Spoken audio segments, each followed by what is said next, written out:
Next, we have Joshua Coleman. Thank you so much for flying all the way up from California, Joshua, to be with us. Joshua is a dedicated father who in July 2010 watched his firstborn son, Otto, end up with flaccid paralysis from the waist down after a round of vaccines. Following this incident, he started researching the vaccine program tirelessly and was shocked and horrified at the things he discovered.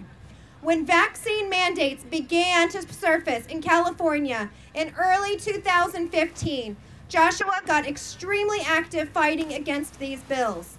He testified at the Senate Health Committee, gave numerous speeches at rallies, events, and as part of the Vax team, shot more than 700 vaccine injury videos to help inform and educate the public. Joshua continues to use his skills as a videographer to shine a bright light on the damage the vaccine industry leaves in its wake. And Joshua, I want to say thank you so much for videoing our event and speakers. Thank you for everything. Please welcome Joshua Coleman to the stage, everybody.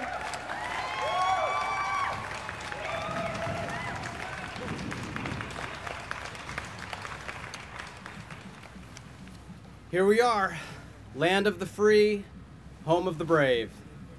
Although if things keep going the way they're going, we might have to change the lyrics to the Star-Spangled Banner. Now, my name's Joshua, and I have a vaccine-injured child, my firstborn Otto. I allowed him to receive all the vaccines the CDC recommends on schedule.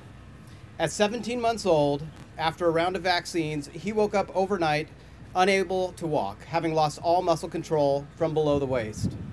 He will never walk again. I stopped allowing him to receive vaccines at that point.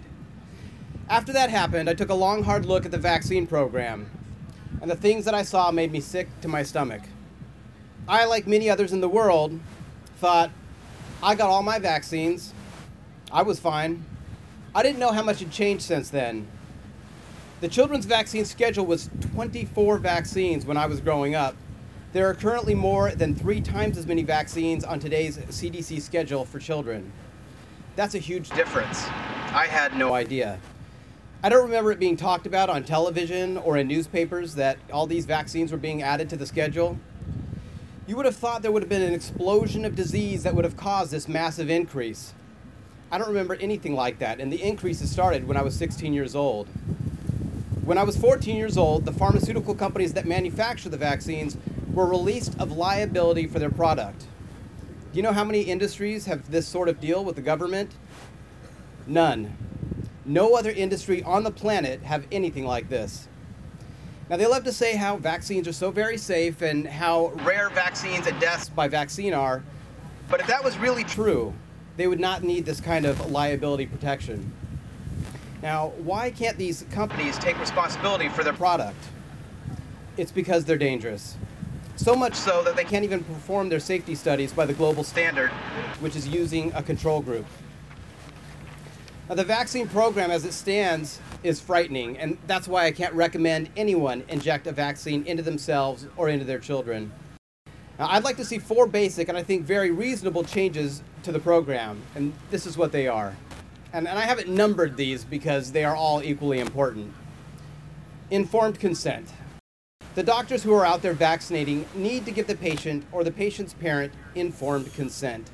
A person should know every kind of adverse reaction that could result from that vaccine before they make a decision to vaccinate or not. I did not know that my son could suffer a spinal cord injury resulting from being vaccinated.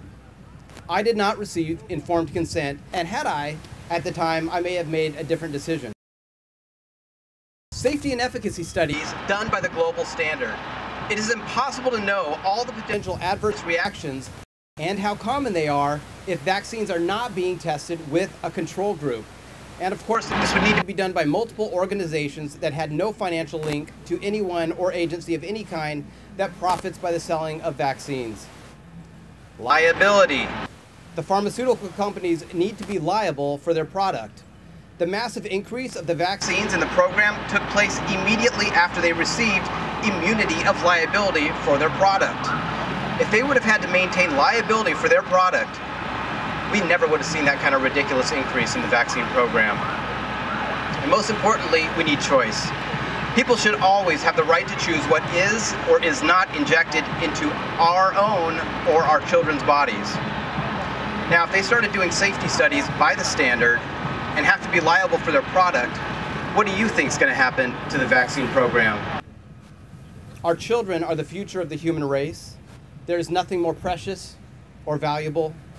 This is a government of the people, by the people, and it's supposed to be for the people, not for the profits of billion-dollar corporations. You people have more power than you realize. With the vaccine mandates hitting the U.S. statewide, a sleeping giant has awoken.